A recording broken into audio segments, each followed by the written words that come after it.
Hi, welcome to my channel. I get to speak to a friend. We've been having chats for a year or two. I mean, it's been ages. You got in touch with me after I started making these videos, and we just had a conversation now about we can relate to each other through music. I think growing up for me with music and faith, there was such a close connection between the two. I find it quite, looking back even like 25 years later, or more than that, I find the two inseparable in a lot of ways. So what in this conversation I'd like to do is try and separate them, but not in we need to separate how does music and faith and Christianity and calling and all those things. Let's kind of talk through our own stories and do that. But talking about this, I make these videos because they're my songs. I used to write songs as a kid. Used to write worship songs about girls, songs about what I hope to do or be. I wrote loads of songs, and this for me, these cameras, these microphones are just my instruments. So it's quite fun that you're musical. We're not playing guitar together. We probably could do quite well, but our chat, our conversation, is kind of what music are we going to come up with today? So that's that figuratively, but then also let's talk about the music that you're doing, because you're doing some really interesting stuff. And I came where was it? Up in North London somewhere. I came to see you play with your band, and it'd be great to hear about that. You used one of your songs in one of the last videos I made with Aidan, the iconographer. So I think you're doing what I would love to be doing.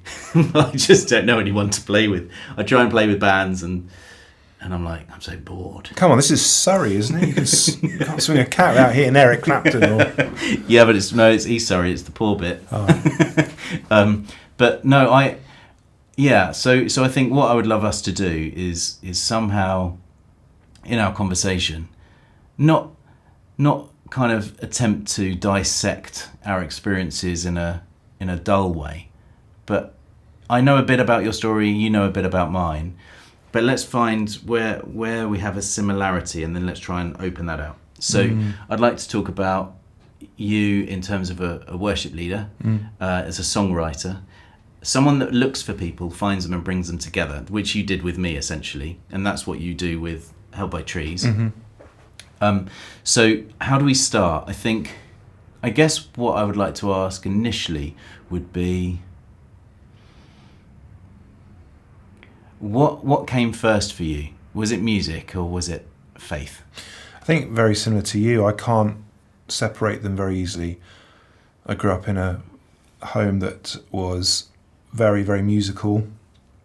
Not just that my parents played instruments, but they loved music. They had a record collection and a cassette collection for the car, and the radio was always on. What was the like?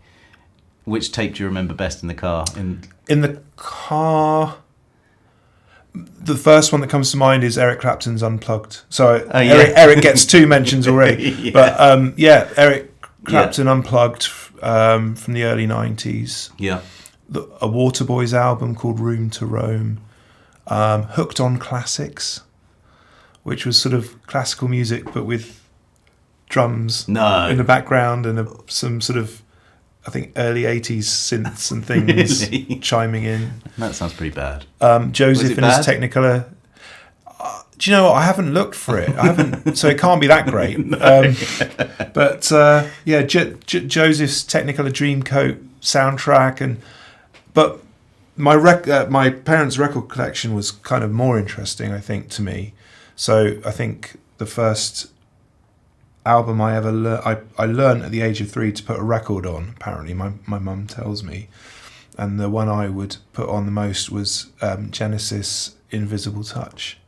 So that came out in 1986. That was the year we moved to Bournemouth from Reading, and I do remember listening to music in what became the music room in my parents' house in later years, when we had my brother's drum kit in there, piano in there, guitars. It was a jam room. And, you actually had a music room? Oh yeah, for sure. Wow.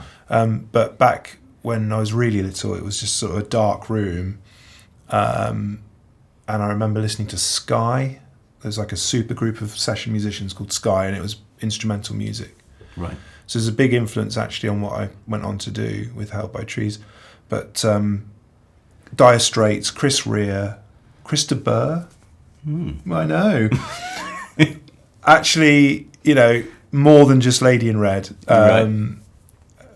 But there's Christian music in there too. I mean, Keith Green, cassettes of Keith Green. The sort of early worship movement cassettes from Graham Kendrick, Chris Bowater, Spring Harvest Live albums from the 80s. And then a bit later there was kind of, my parents had us quite young, so they were in their 20s in the 80s and in their 30s in the 90s. And so when my brother and sister and I got into music for ourselves and started to get really interested in Top of the Pops and TFI Friday and all the kind of touchstones of musical culture at the time, it was almost, they were so young, they were able to kind of get on board with a lot of the stuff we were loving. So the kind of, the Britpop years. So, and we had a CD player arrived in, I think, the mid-90s, and then all sorts of CDs followed. But because of their musicality and they had been through the sort of the renewal movement of the 70s and 80s, where they'd been in a very cessationist church and then got inquisitive about the Holy Spirit and had like a secret home group, and they were really drawn to the charismatic church once we'd moved from Reading to Bournemouth. And so I grew up in a church that was very much adopting the choruses of the day, some of the guys I've already mentioned, but then you had Noel Richards and Matt Redman coming through, and Martin Smith, and that kind of thing. So my dad became sort of the worship leader guy. He was the main worship leader in the church. And then his little posse of me and my brother and sister singing and playing with him, and that's where we cut our teeth as musicians. So music and faith always like this, very connected. A lot of my experiences, I think, with the Holy Spirit when I was little was a hard to unpick combination of loud music and dimmed rooms, and yet something else as well. And so I can really identify with what you were saying. Yeah, so similar to me. My dad played piano. Whether it was in the Baptist church, there was a lot more kind of straight, or then in the kind of church environments where it would be more spontaneous.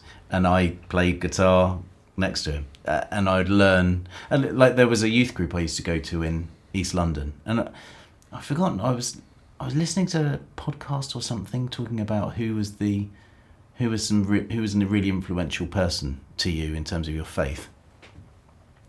And I was thinking, yeah, sure, my parents, but there was this other guy who's Canadian, called Pete, and he, in this youth group, he was like a drummer. He was Canadian, so because of all the American stuff, and the other side, he was kind of this influence, but he was a Christian, and yet he was quite like just natural with it. He was into grunge, and I love grunge. And so I kind of had this experience of, this stuff can fit together. Yeah, I had the same experience. We had a youth leader in our youth group called Tim. Right. Tim Stone, still a good friend of mine. And he's an incredibly talented musician. And he kind of recruited the young musical members of the youth group. Yeah. And it was great for me because he wasn't my dad. Right. I love my dad. Yeah. Loved playing with my dad. Uh-huh. But Tim was quite a bit younger than my dad, and he was into a lot of the classic rock stuff. So he introduced me to Pink Floyd. Right, okay. I remember cruising through Dorset countryside in his convertible, me and some of the lads from the youth group, and he was blasting the Division Bell. Right. I was like, what is this? Because it was paired with, this stratospheric, beautiful music, with Gilmour's guitar just soundtracking the countryside. Yeah. And so it was just this perfect moment. Yeah. And he was really into the Rolling Stones. Right.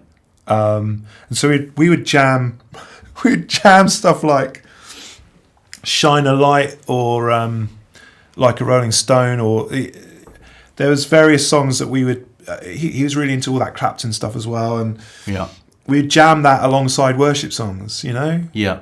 That was normal. Yeah. And I was quite similar. I wasn't precious about one or the other. It kind of just, I was learning like Metallica solos and stuff, and Metallica, Rage Against the Machine like licks and stuff, and then I was trying to think, that kind of fits with this worship song. But like with Pete, I forgot what guitar I had. My PV Predator, I think, was my electric. Did it have a pointy headstock? No. It's basically a Strat ripoff. Okay. But I remember buying it and sort of when I was really young. But they would let me play in their band, and they were really, they had something to it. They were good, but I could play, and I don't even remember them turning me down too much. But I remember hearing, I'm not on it here, and there was this real kind of Sam, you can just stand with us thing about playing. Yeah, I can't believe how similar, because I was the youngest in that cohort. Yeah, well, that's what I mean. Yeah. So I was like 14, they were all 18 or whatever. I started out playing congas. Did you? Yeah, because there was a drummer. Yeah. So I'd learnt to play drums, piano, guitar, bass. Yeah. But all those positions were filled. I just wanted to hang out and be the cool part of the sound. Yeah. So I hit the congas. Yeah. And eventually my time came. But those were very formative, inspiring years. Yeah. I'm talking mid-90s. You're probably talking about the same time. Yeah, so. it is. Yeah, totally. And the music was everywhere, wasn't it? I mean, guitar music was everywhere in the culture, in the church and wider in were you into Blur or were you into Oasis? Yeah. Were you into... I mean, I wasn't really into both. I liked Song 2. That was pretty much what I... See, I you know I'm a massive Blur fan, and they're still my favourite band, and I've been privileged to get to know some of them. I'm a bit of a name dropper. I must warn our audience you are a massive name dropper. I'm a name dropper, but I happen to work with people that I've long admired from afar. Yeah. But I'm weird like that. Well, it'd be interesting to know, for you to explain how you've managed to do that as well, and also name dropping and celebrity just seems to be so joined up with maybe the culture that we grew up with anyway. So, with Pete or playing with my dad, I then got to a stage where I was like, I want to be more part of this. Yeah. There's something in this and I played in bands that were like at school. But I remember... So were you singing at this point? Yeah. I started... And I don't think anyone... I remember playing with a few guys and they'd always say, we need a singer. I'd be like, but I can sing. It's quite weird because you don't really want to just play your own trumpet. But I remember just singing a lot.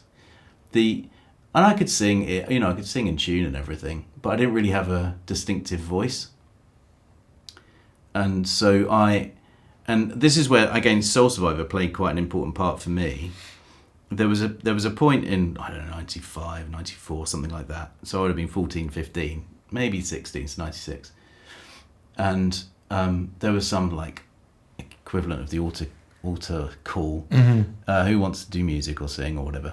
And I remember going to the front, and it was one of the festivals in the evening as well, so it was where it was a lot more, like, heavy.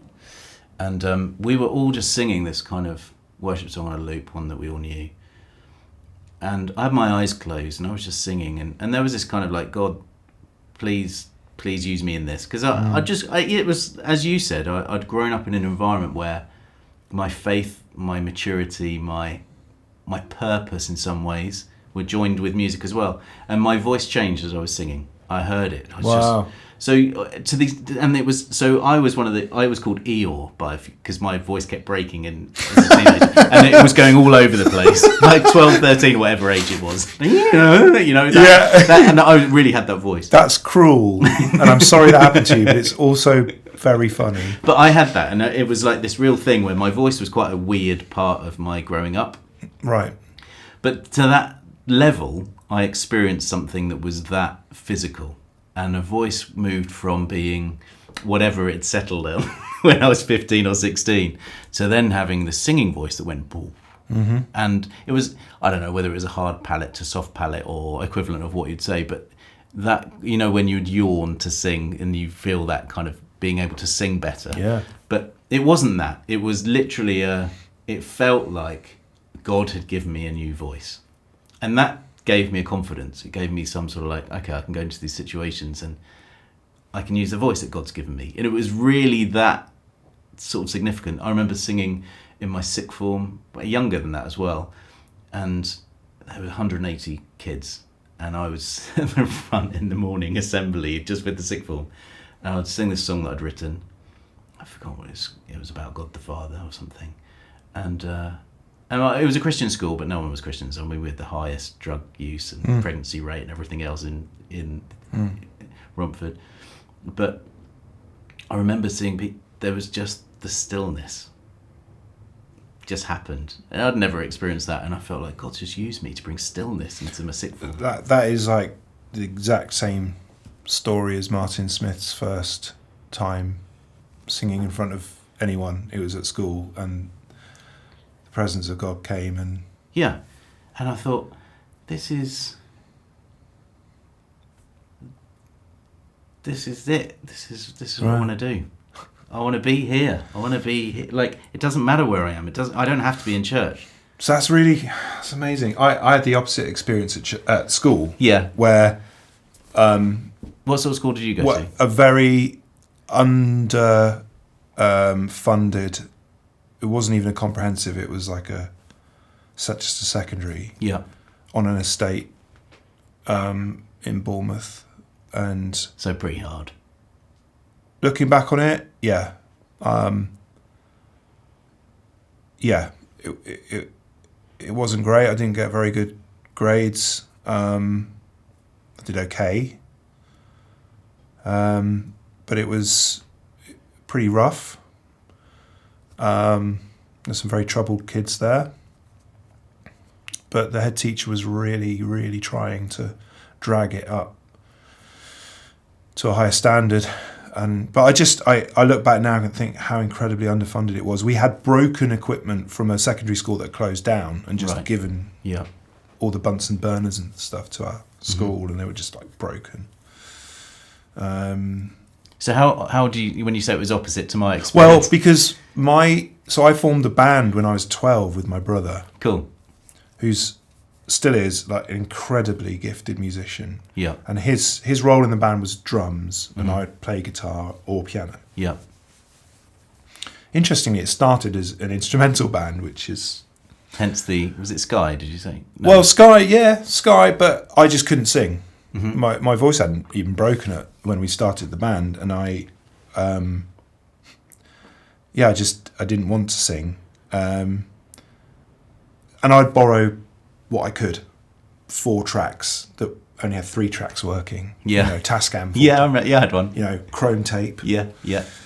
And just I was obsessed with recording from the age of 12, but very much from a musical angle, not from a technical engineering angle, but just I was desperate to create the sound. Yeah. So my brother and I had this band called Bosh, named after an Edward Lear book of limericks, the Book of Bosh. Wow. And we wanted to be Blur. And so at school, we became like the school band. Yeah. And actually Adam, who was in our band at school, is now the guitarist with the Fat White Family and Warm Dusha, 2 quite successful bands. You know, he's been on like Jimmy Kimmel and things. Right, know? Yeah. And my best friend at school, who I lost 3 years ago, who sadly died, he was the keyboard player. And we did the school talent show. We'd jam at lunchtime and people would come and listen, and sometimes we'd just open all the windows and try and play to the entire school. Yeah. But we had a music teacher who really believed in us and let me and Sam borrow equipment from school, take it home, and we had the whole sort of 2 years of doing GCSEs, year 10 and 11, with like samplers and keyboards and stuff from school, and we had it set up at Sam's house or at my house. Sorry if I get a bit emotional, but I haven't thought about it for a while, and that formative being in a band, at school. So my brother, my best mate, and my brother is one of my best mates, of course, but Sam was in my year. My brother's 3 years younger. So what I'm saying is we loved the not Christian element of it. I certainly did. Like that, I'd lost interest in... That's not quite true. I hadn't lost interest in church, but none of the worship thing appealed to me whatsoever. Like, I remember people going, "Oh, you should listen to Delirious." Yeah. I'm like, "What's this? This is like Britpop light, like 0% Britpop." Yeah. Until they made Mesomorphist, then I listened. Then I'm like, "Okay, I get it. These guys are really good." But I just wanted to be in that mainstream thing, the indie scene. But then the Holy Spirit got hold of me when I was 16, and everything changed. But for my time at school, until I left school, it was all rock and roll for me. I just wanted to, make a racket and get drunk and stoned, because that was fun. And Sam, bless him, his house was the party house. So we did a lot of that rock and roll stuff there, which I have really mixed feelings about now looking back, given what has happened. So, yeah, kind of still quite raw to think about. But it was what you do as teenagers. You form a band and you make a racket and get drunk. There's like a dualism that already you've spoken about, though, that in some respects I didn't figure out the dualism. Like I was learning Rage Against the Machine at home. I'd also learn the newest Kevin Prosh or Redmond song or something that I'd be playing in the church. And I'm blurring a lot of the years, but I'm sure at like 15, 16 I was doing stuff in the church and I was playing in the band, trying to get Katie to fancy me. It never worked. But so I was doing those two things. I don't think I felt that conflicted. I felt like they were... I didn't feel conflicted. I was just not interested. Yeah, sure. But I was interested in both. Not that I was getting... I mean, I remember drinking 2 bottles of Malibu and being sick for yonks, like all the stuff you did. Yeah. Or the worst one. What's that red drink that you have in Negroni? What's that? The red stuff you put in to make... What's that called? Anyway, that vomiting all of that. I drank the whole thing and it just made me vomit this red sick for... But then that would be, say, the Friday night at the house party. Yes. And then on the Sunday morning I'd be leading worship. Yeah. There was this kind of... And my dad, who would be doing the worship with me, would be quite aware that the hangover or whatever I had on the Saturday. Yeah. And yet I was still... And they were very gracious to me in that. I'm sure that... I mean, they were obviously very aware. I didn't have to get it all right in order to be able to do that on the Sunday. No, that was the same for me. I was playing. I wasn't leading worship. I was playing with my dad and with other worship leaders at church. Yeah. And there'd be times, I don't know if you did this too, but I'd be playing on a Sunday morning, having stayed up all night, still drunk. Yeah, I don't think I've ever been that. I've been that hardcore a couple of times, but not as a kid. I'm not proud of it. It's just that's the way it went. And yet, as we get a bit older, that dualism seems to become, for me, more and more acute. And I think for me, Soul Survivor was really central to that. And that kind of my youth club that was influenced by it so massively. We used to go each month and everything. There was this kind of, oh no, I need to get this right. I need to be right before God. I need to be blameless. I need to be pure. I need to be holy. All of those words, of course, I totally get and understand, and I'm trying to apply it now, and I know how miserable I am and failing at it. But this kind of why I'm trying to bring this out is the music became dualistic, not just my understanding of how to be right before God before leading people.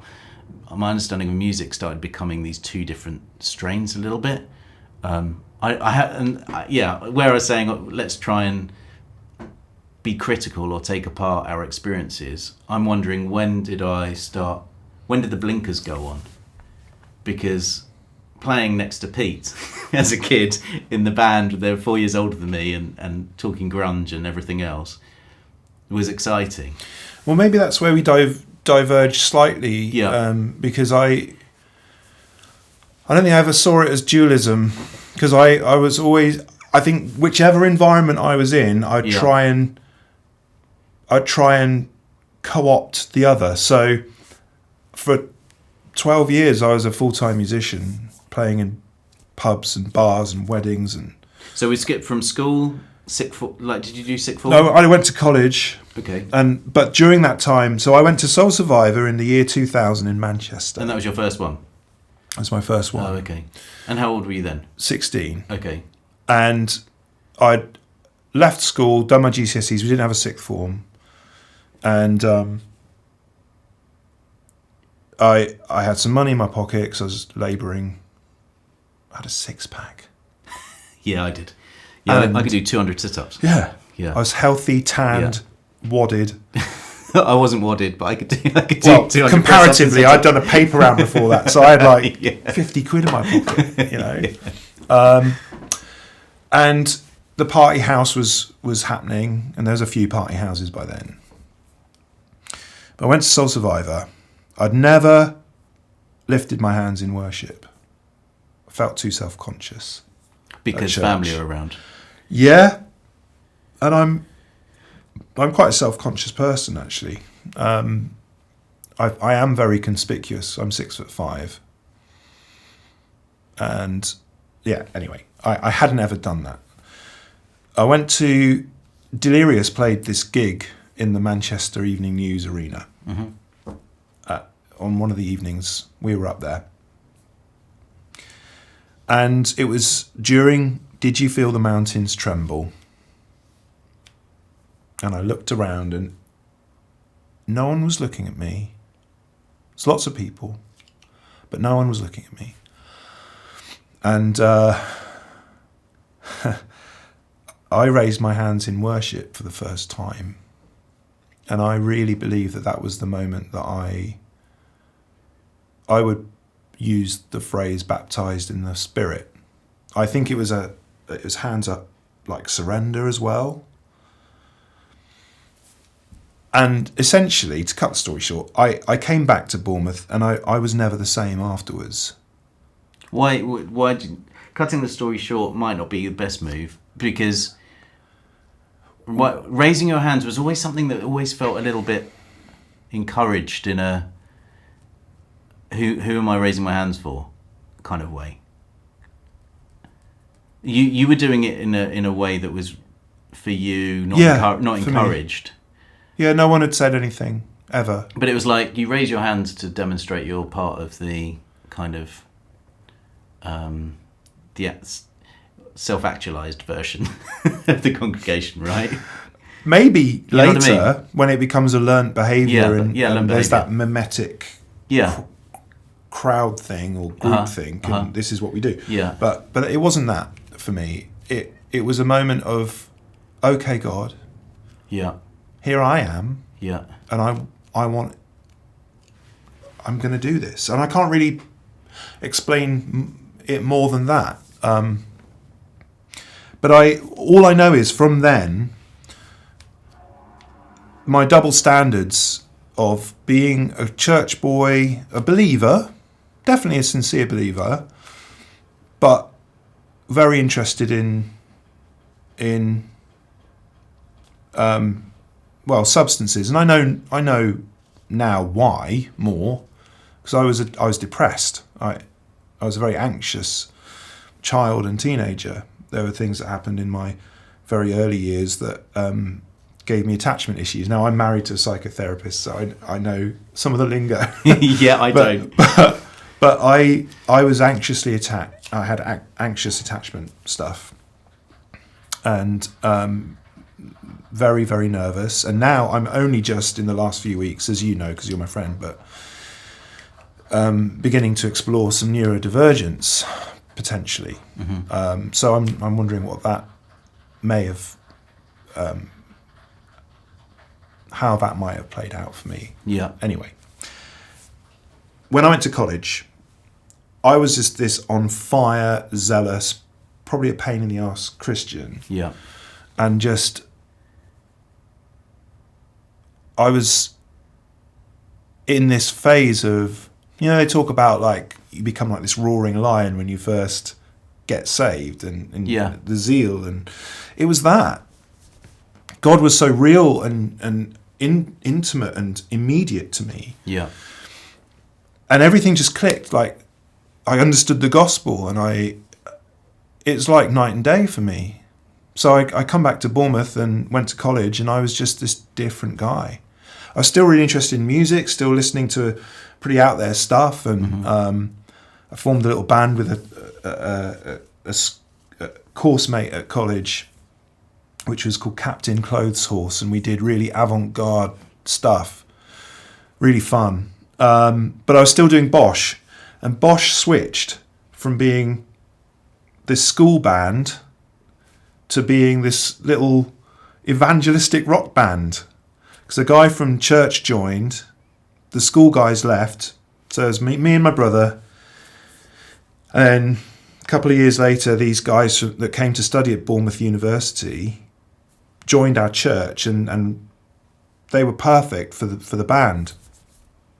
And so Bosh became this kind of evangelistic rock band from when I was about 16 all the way through to, we finished in 2011. But by then we'd made several records, and we'd gone all over the country and even abroad and things, and we'd become, you know, one of the Christian rock bands of the time in the noughties. Yeah. So what began in, you know, me and my brother mucking about on Broken 4 tracks became this fairly well established rock band. We were nowhere near the sort of, you know, Delirious or anything like that, but we had a gig a week for about 5 years in youth clubs and church halls and outreach events, mainly in the southwest, but all over the UK. And we made really good friends with lots of other bands that were of a similar ilk, similar age. I don't know if any of the viewers will remember bands like Dweeb or Brother John. Those were the ones we were closest to. Veracruz are still going, you know. Oh, yeah. Mark James. Yeah. And so there was a real scene at that time from about 2003-04 through to 2011 when we finished. We were very much part of that peer group of artists and bands. And it was mainly bands, it was mainly boys, and it was mainly white boys. But we could lead worship, and we were leading worship in church on a Sunday morning. But there was also more room for artistry and being a bit different. So Dweeb were really influenced by like bands like Incubus and the Chili Peppers and sort of early math rock. They were quite funky, very, very, very good musicians. Yeah. Whereas we were kind of more, Bosh were more like, I guess we were more straight down the line rock. My songwriting was much more straightforward.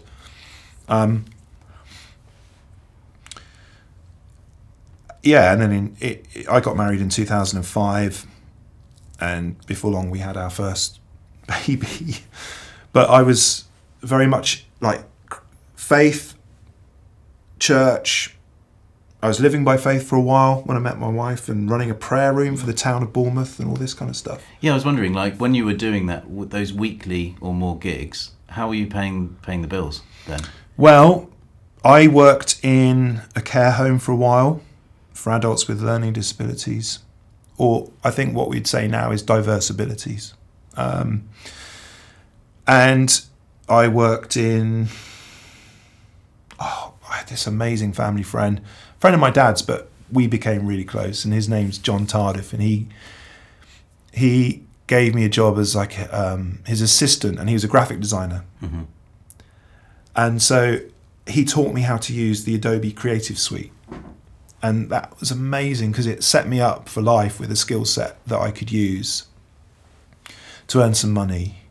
But he was amazing because he's a musician. He was in a band with my dad, but we have a really similar sense of music taste. And we just worked together for 3 years, and that was amazing. Just when I was newly married, and he was so supportive of everything I was doing. Amazing man.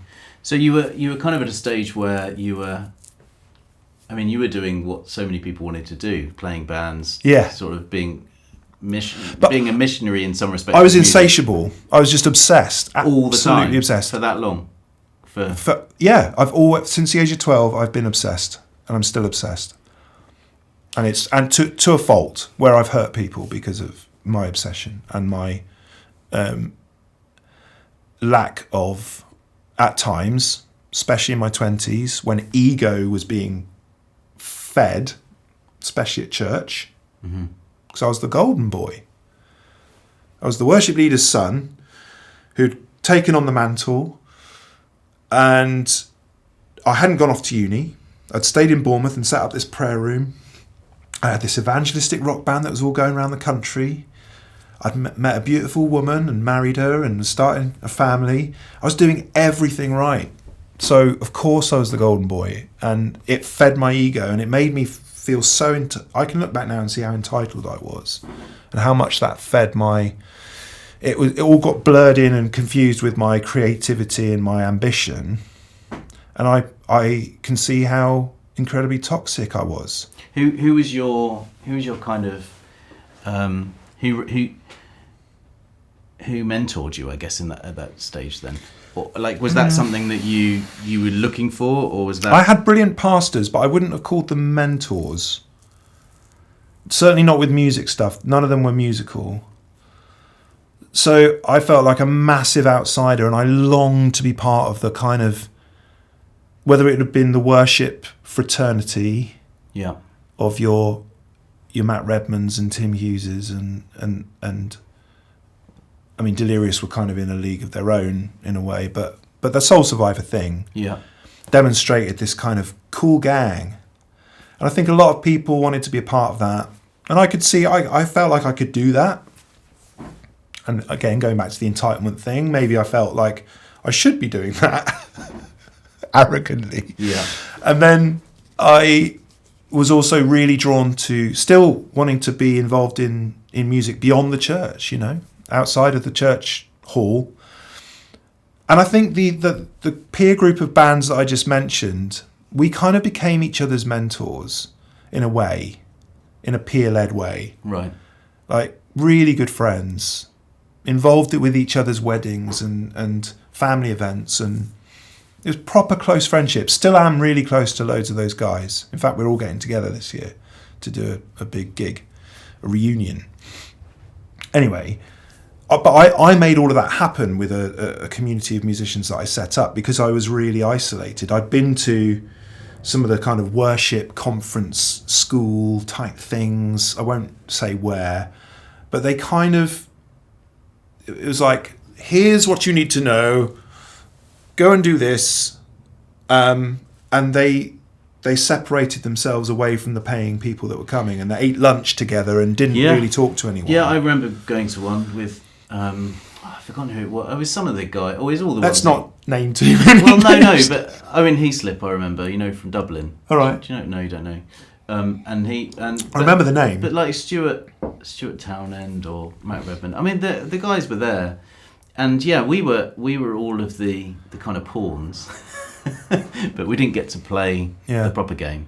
Yeah. We'd have our songs like evaluated. Oh yeah. And you'd be told, actually, don't do finger picking. You should use a plectrum. I was like, yeah, but I wrote this as a finger picking, and it was I remember but it was I don't know what it achieved. The closest I came to a mentor, but it was quite a mutual thing, was with Paul Oakley. Right. First of all,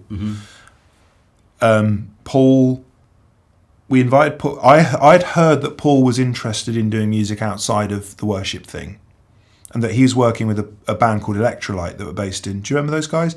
They're based in Essex, back in the noughties, right. Chelmsford, I think.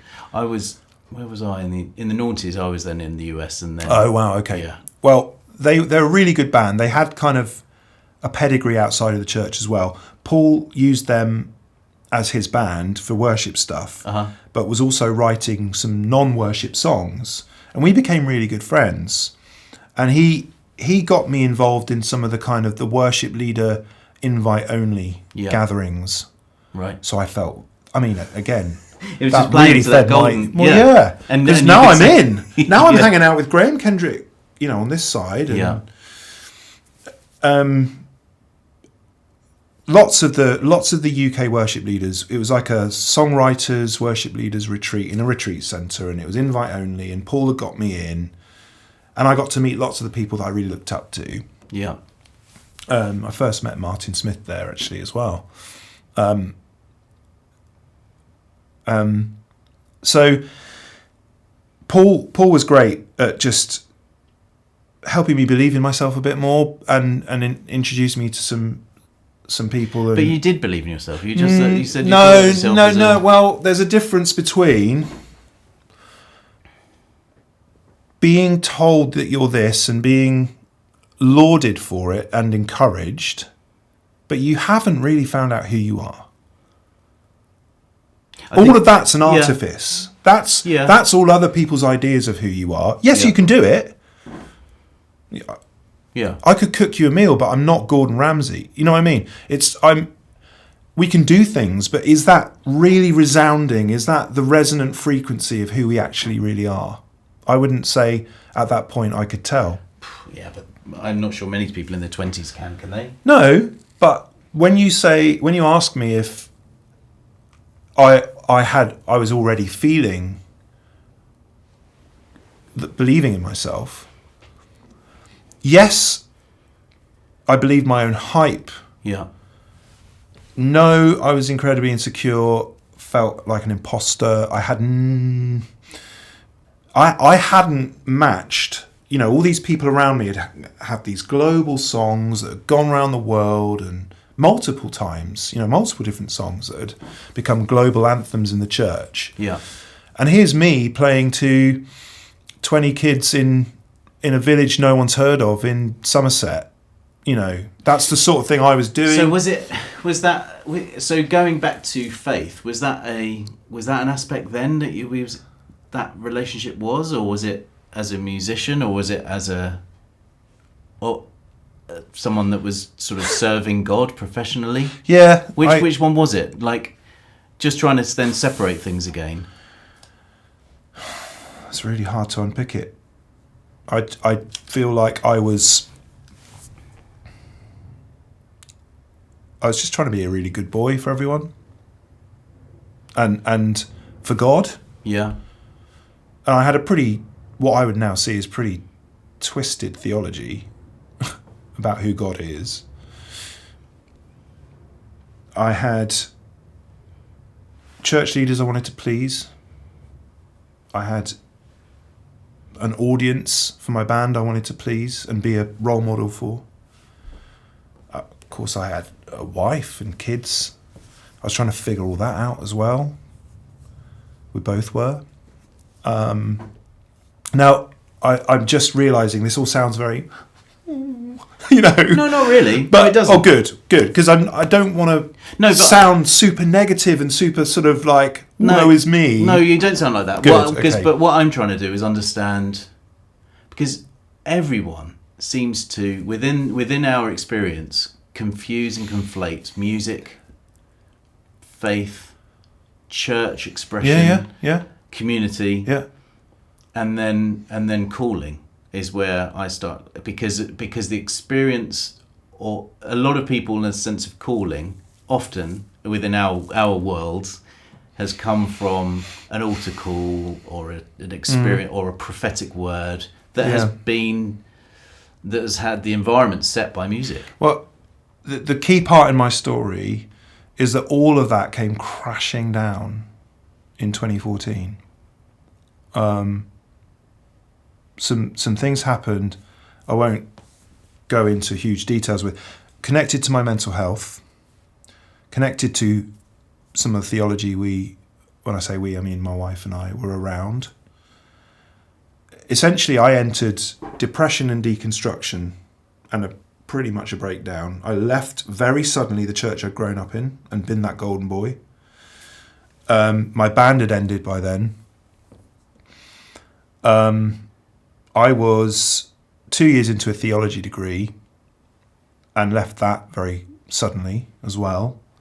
And I entered about a 5 or 6 year period I was 30, of complete disorientation. Stopped going to church, went on to antidepressants, had addiction problems. Haven't really ever talked to anyone about that other than professionals and people I'm very close to. But I struggled. My artifice had been shattered. And any sense of calling that I would try and articulate now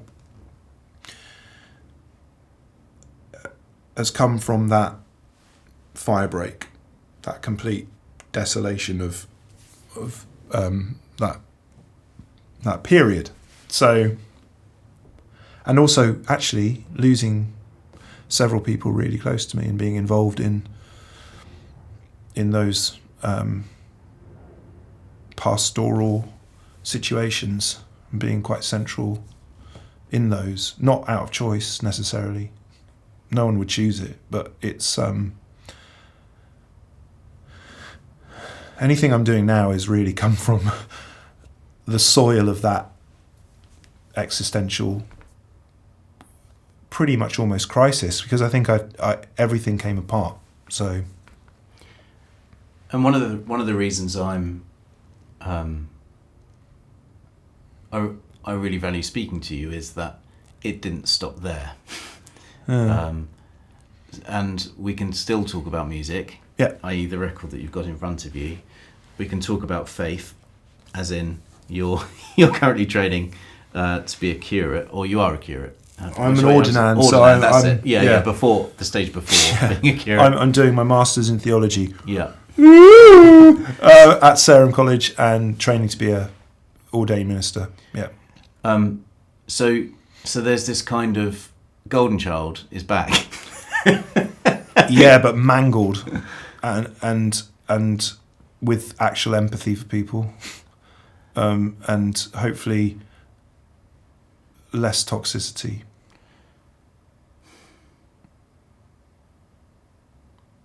So a lot of the videos that I make, I'm trying to identify where is there empathy with others? Where is authenticity with others? Why do people have this kind of smug grin that no one identifies with? You know, to archetypal Christians that are just completely unsalty.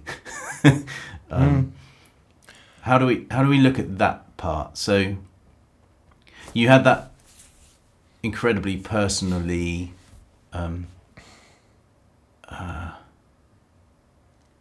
unseating. How what was the result? Like how did you get from there to here? And why is it so many of us don't?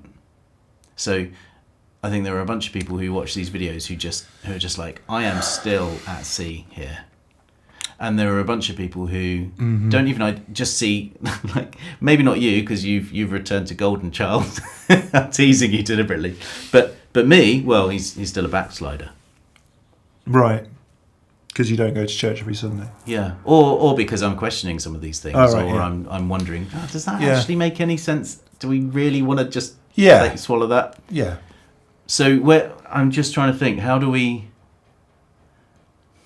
Well, I think that's where I want to talk about ambiguity, really, and the gift of ambiguity, and it's in the disorientated places, and I mean that internally, really, like that isn't binary and it isn't black and white kind of thinking. It's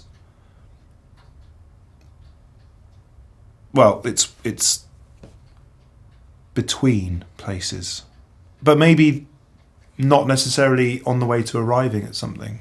And we're talking very much post, like, accepting Jesus as your personal savior, because I mean there is a clarity to being saved. You know, what shall I do? What must I do to be saved, Jesus? Well, you need to give everything you have. Well, he had different answers for different people, but he wasn't ambiguous. He was direct. I'm just wondering that there's that initial stage when you were a teenager and you're like, I'm on fire. Yeah. There was a lot of clarity there, and that's not necessarily bad. I still feel the fire, you know. It's not like, but it comes with a. I think when you're a young man, and the world is your lobster, you know. I speak from privilege of being in a position where what I am in my, you know, demographic profile tends to do quite well in the world. Like, not always, of course, but comparatively, I think I speak from a place of quite a lot of privilege, where that's where entitlement really takes root, is what, of course I should do this, and I can do that, and I will do that, because I can. What's stopping me?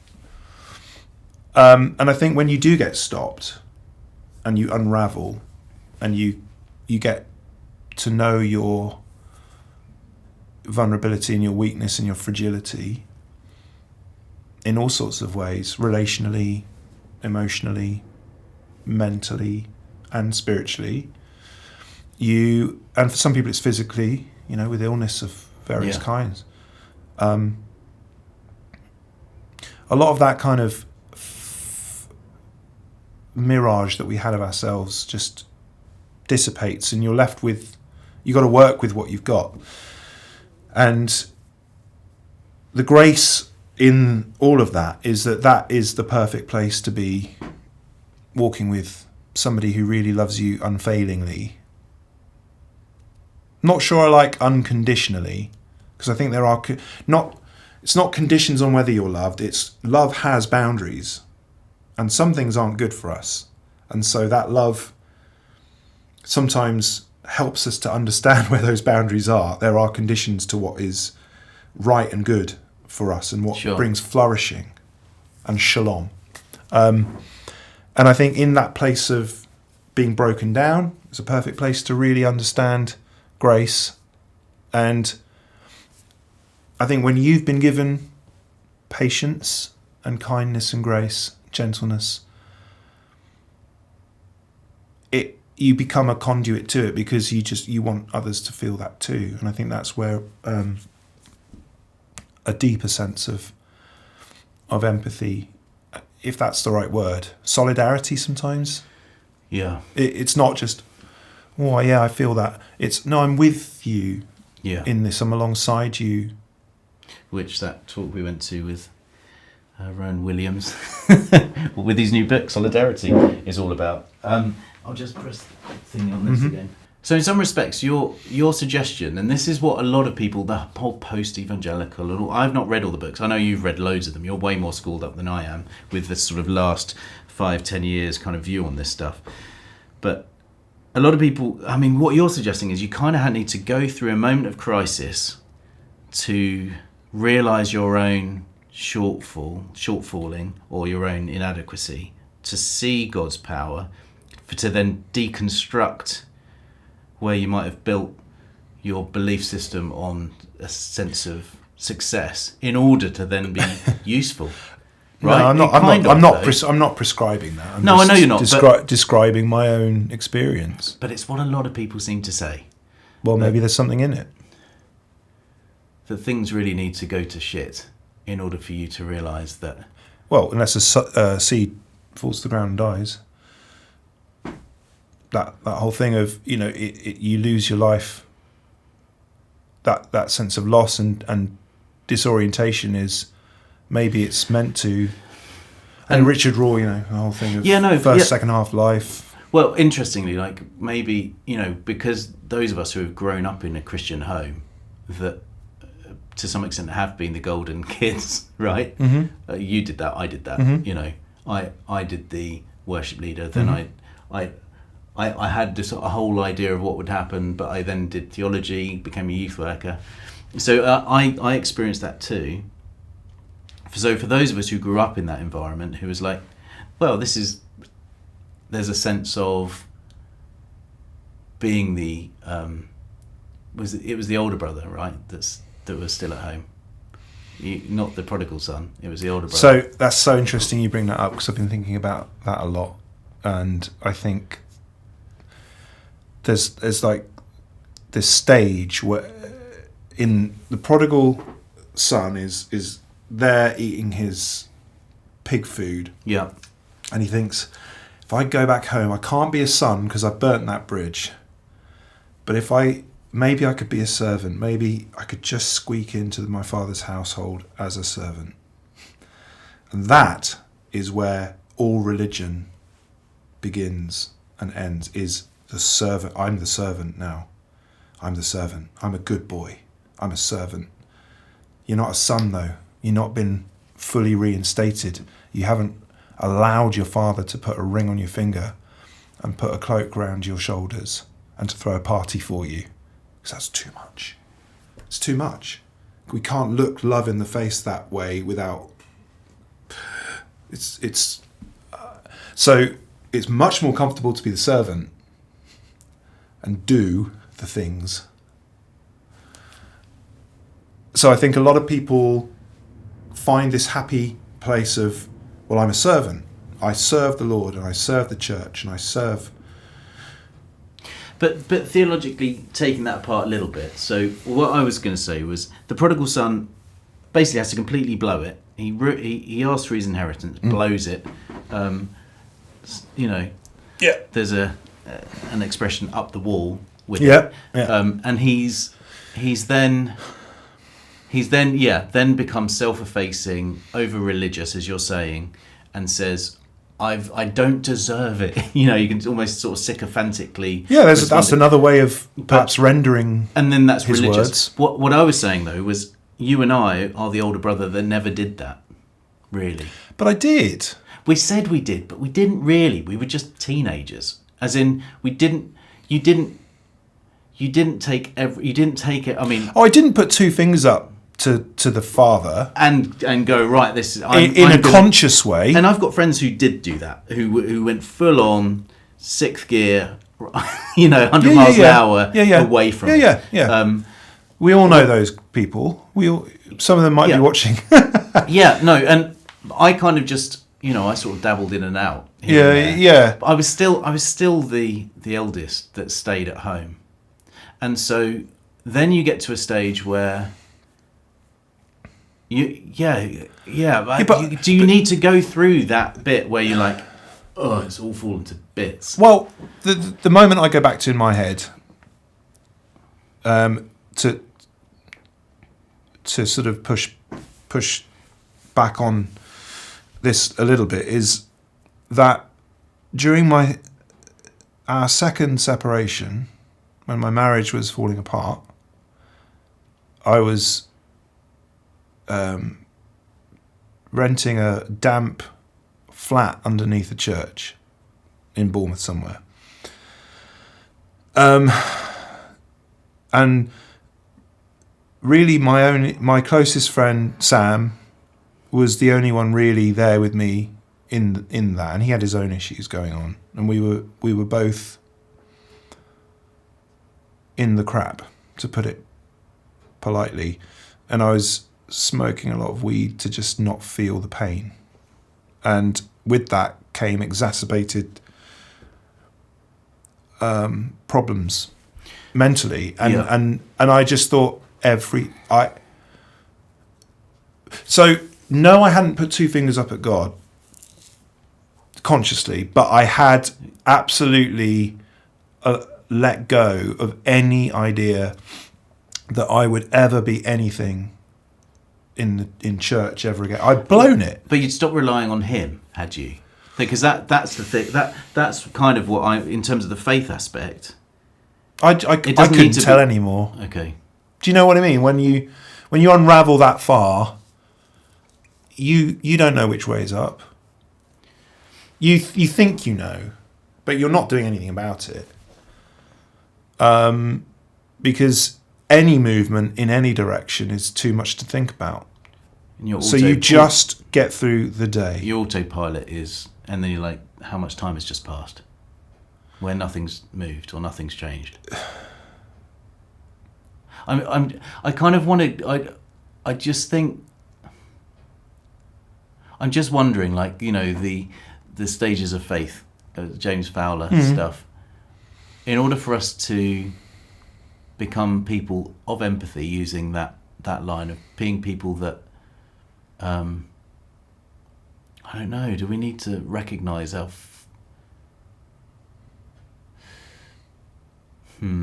yeah, we're not fully resolving this, but I kind of, maybe we should move back into music again. You know what I mean? Yeah. So when you were in that stage where you were dependent on other things, maybe, where did worship fit?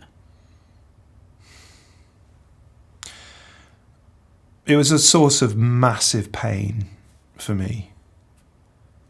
I remember going to a wedding and feeling, I could almost hear the condemnation screaming like at me of how I didn't even deserve to be in the room. And where was that coming from, though? As in the condemnation? Because my faith was on the table like a bunch of like I was trying to fix a radio or something. I'd taken the whole thing apart and I didn't know how to put it back together, and I'd gone from this golden boy to not going to church to being so confused as to what even the worship thing is, and how does it. Do we do this to please God? Because that's weird. But would you? But in your flat, would you just like? Would you? You know, as you pray, and then sometimes you just, or maybe when you go for a walk, and you kind of go, not a congregational worship, not just generally, like you were worshiping. So music was still this, and I'm not. But you could sing, like you can sing when you're on your own, right? Well, I was a full-time musician. Still in this time. Yeah. Oh right, okay. So I was going out gigging and staying at people's houses. Yeah. So that I didn't have to go home, or I couldn't go home. So, I want everyone to know that everything's great now. Yeah, no, but this is. I just think it's useful because going back to that time, yeah, it was bleak, but music. So I would sing something like "By Your Side" by Sade. Mm-hmm. Do you know the song? I've got a playlist of songs that God spoke to me through during that time. Yeah. One is called "You Are Young" by Keane, the band Keane. Another is called "Fly" by Steve Winwood. One's called "Miracle Drug" by U2. One's called "Guiding Light" by Foy Vance. Sade, "By Your Side." And I just hear the heart of God coming through songs that were mainstream songs. They weren't church songs. Yeah, sure. And so I clung to those, and I would sing them almost to myself in those gig environments, and I would minister to my own brokenness through those songs. They were like grips in a climb, trying to climb back to something. But I could sense the even with songs written by atheists, you know, I could sense the universal, and I mean that in the cosmic sense of this love that exists. Yeah. And it was coming to me through these songs and working their way, the truth of who I believe God to be, unfailing love, was still finding me through songs like that, films, The Tree of Life by Terrence Malick, Thin Red Line, What Dreams May Come. There's a few films that were like that too. So worship was this kind of combination of trying to minister to my own self, because music is it's a language of sorts that I can use. Not just the words and the melody and the singing, but the playing and the whole thing. Yeah. Being in a space with people. Yeah. Even if they, this was my church now. Yeah. I was gone from singing to 600-700 people on a Sunday morning every week, director of worship, golden boy, to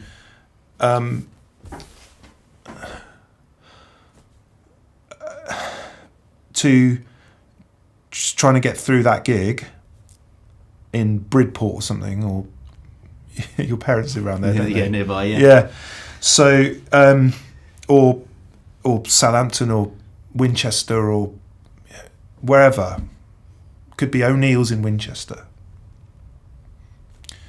And I would just find those moments, and that would keep me going. Those just moments of connection with God.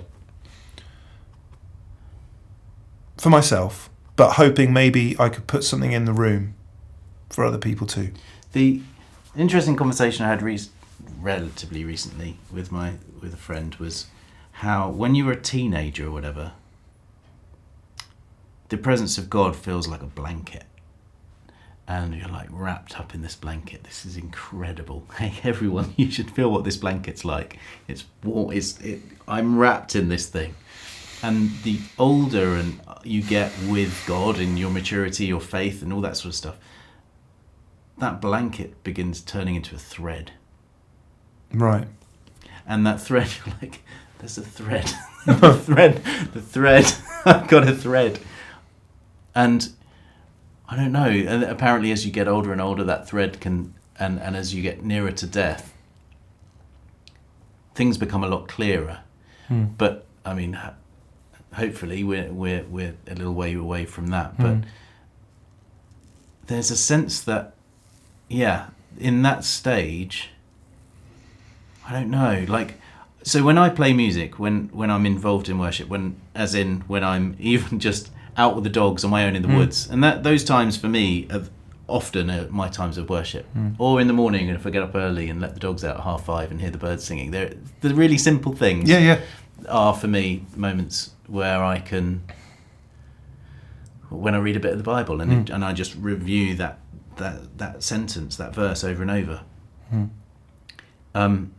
But there's a part of me, especially when it comes to music, where I want that blanket again. And I don't know how much of my singing, or when I go to a church and they're singing those songs, I'm just looking for that nostalgic memory of a blanket of when I was younger. I know exactly what you mean. Yeah. And I think that's wrong. Like, for me, I think that's wrong. Do you think it's false? Do you think it was false? I don't think I'm looking to engage with the creator of the world through his son and experience and my, or however we would say, with the Holy Spirit. I can't think of it now. I think what I'm trying to do is just have a memory of that feeling with the blanket. I'm missing it. Sure. So when I go to a church now, and this is why I struggle to go to a church, is I just wonder how many people are wandering around saying, hey, can I have a blanket? Rather than, it doesn't matter whether it's a thread or a blanket, because I'm made to engage with the living God. That's where I'm good. Up to. That's where I'm up to with faith. Yeah. At the moment. But I guess I'm saying the same thing in as much as your life can completely unravel and your head is spinning because you don't know how you got to that place. Yeah. But the comforter that Jesus sent comes to us in the form of a song or a friend or a hug, and it's learning to tune into it being much wider than the corporate worship environment, where you could feel that way, maybe arguably, and people might have very different opinions on this, but you could feel something very similar if you go to a concert of one of your favourite artists that isn't a Christian artist, but people are literally standing there with their hands in the air. It's a response to something awesome and something that they love. I saw the 1975 a few years ago, a band that my teenage girls have stolen off me and my wife, because Yeah, we saw them in Brighton a few years ago. Yeah, and that kind of band creates that kind of atmosphere because they're adored. We were sat in I forgot one of the big venues in Brighton, up at the tops in the bleachers, and all the kids were they were worshipping. It looked like that whole thing. They are worshipping. They are, because they love that band, that sound, that feeling. And a song like Robbers has got a chord progression that's like the same. Every third worship song is that chord progression. Right. And they're playing it almost like the way he's leading that song is almost like a worship leader. Yeah. So I think there's a lot to be said for just the power of music at volume in a dark room with people who are feeling the same way. Yeah. It feels great. Yeah. What then is the percentage? What is the element of that in a ecclesial environment that is actually or is that the Holy Spirit also in that room? Is there a presence that's beyond just the sum of its parts, the band, or the humanity of it? The humanity of it. I always weep at big concerts because it's in crowds. But that's what I felt watching them. Yeah. I was like, gosh, that was quite moving. And I didn't sort of think of it in a kind of, that's like a church. I didn't do any of those thinking. But I just saw these kids absolutely adoring that moment and remembering what that felt like. I saw Sam Fender at the the London Stadium. Yeah. And a few weeks later, Oasis at Wembley. Mm-hmm. I wept through Sam Fender because there was empathy and love in the songs, in the music. You know, and yet when Oasis played, beers, people being sick, someone flipping died the night we went from Bournemouth as well. The atmosphere was not very nice. It was interesting. Yeah. Spiritually, I found it incredibly difficult. So I think the spirit, or whatever we're picking up in the crowd dynamic, is spiritual. And then, but how much of that is the presence of the living God, the Father of Christ? You know, so there's a lot of ways we can get really confuddled with trying to pick it apart, I think. Or do the complete reverse. That experience is a very human experience that we're made to really appreciate. We just love it. We're made to be in a community like that. Are you a football guy? No, I wasn't into fighting. That's the 90s for me. Oh yeah, true. West Ham. But I know kind of what you're going to say. But we're made keeping it to music. Yeah. We're made to experience that group. The extra thing that appears when a bunch of people agree on the same thing. It happens. I would say that's a fairly scientific. Is it a spider? Or it's a little fly. I wonder where it's come from. So it's that doesn't mean it was necessarily. I missed it. That doesn't necessarily mean that we. Are seeing God at work because we're creatures or children of Him. What I think with worship music or in a church, when we invite and when we're open or when we're ready or whatever language we use, that's more soul stuff or spirit stuff. See, one of the reasons I believe there is an X factor or that thing is name dropping time. So Martin Smith, Delirious guy. About 10 years ago we became really good friends, and he a few times has come out and supported my band in secular, mainstream music venues, and nobody knows who he is in that environment. So when we played one time in one of these venues, he comes in, Cap, sits down with his guitar and plays Find Me in the River. And everyone who was buzzing and chatting and drinking silence. That thing that you were talking about in the school hall, and yeah. I know he had that experience too. You could hear a pin drop, but no one's there with expectation for that, so it's not that. Sure. No one knows who he is and what he does, so they're not. Good point. Yeah, I get it. No one's heard that song probably. No. So what is going on? Yeah. There's something happening in the atmosphere. Yeah. That's being released. I use that as an example. I know that happens with other people in other places, of course. Yeah.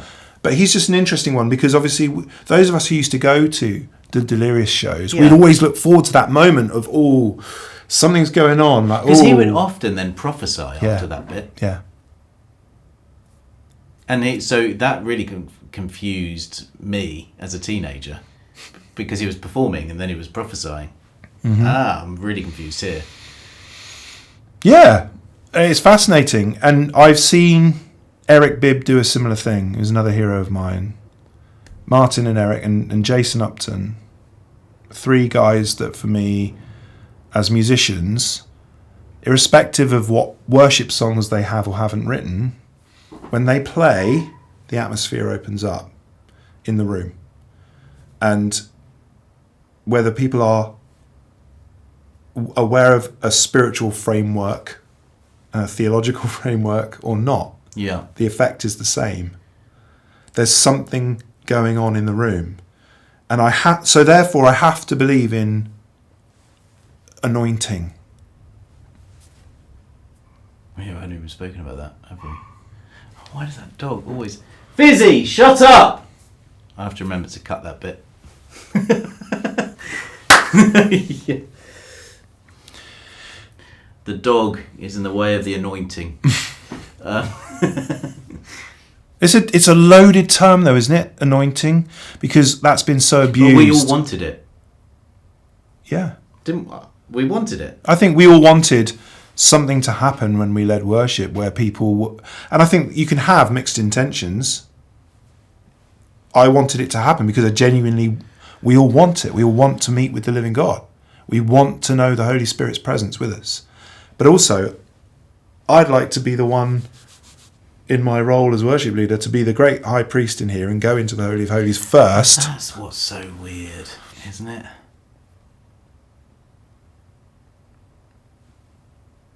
It's weird, but isn't it kind of you lay it all we out. Have a rope tied around our waist so that we can be pulled back out when we're dead when we met with the living God. Mm. We cheapened it to, I hope that everyone feels God when we play that sustained.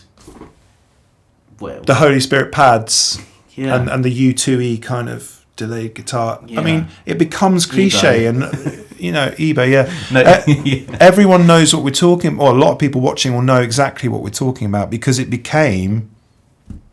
Formulaic. That's how we do it, formulaic, and people made a lot of money out of that, selling that thing, whether it was real or not. And could we tell the difference now anyway? I don't know. I'm not in that kind of church environment, so I have no idea what's going on in that kind of church now. Well, it's the same stuff's happening over and over. They're singing the same songs. It seems like it hasn't. I know there's a lot of drum fills where it's like do do do, just build. It seems to go on forever. Yeah. When I hear modern worship music, I'm like, oh, it's all drum builds. That's the whole song is just a drum build. That comes out of like EDM and stuff, John Hopkins, when he does his live gigs, they're always go, and I mean, it's like 2 minutes of build. For those big DJ sets, Fred again, everyone, they all use those big, and then you use some sort of ascending progression. So then we start talking about musical manipulation of stuff, and is that even a thing? Yes, it is, but is it a problem? These kinds of questions. Is it? Of course, it's manipulative. That's why we love it.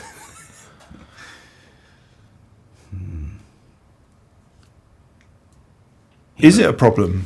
Is it? Should we be wary of worship leaders and bands building emotion and tension and release? And is there anything wrong with that? If it opens us up to I don't. I would say yes because I'm not. My focus is not on the unknown. Your focus is not on the unknown. No, my focus is on that feeling.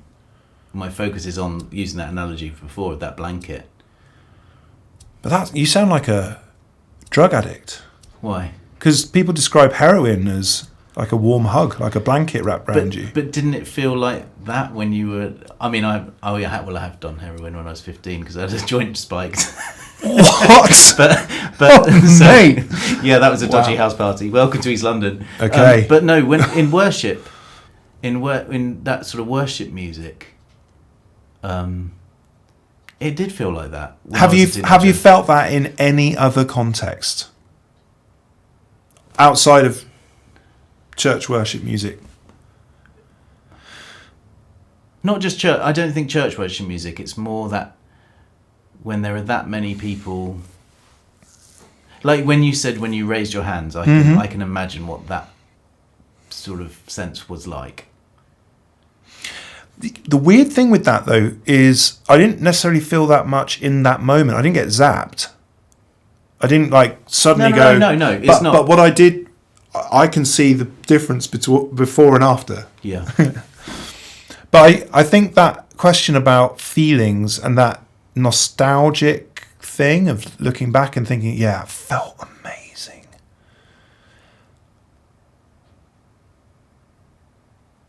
Because when you say, I get it. People return to those churches because they want to have that experience again. Yeah.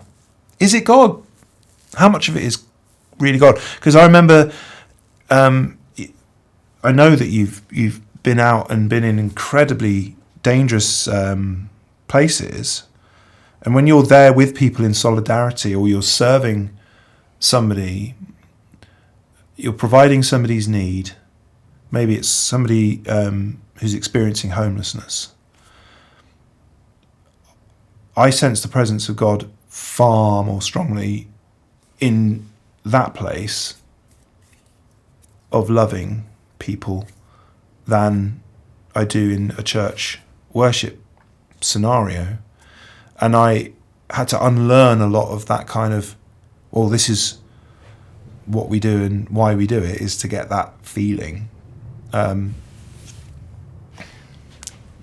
that make sense? Yeah, no, it does. We are going. Oh, what's the thing? My battery's all going. Oh, that one's gone. That one's about to go. Let me stop there.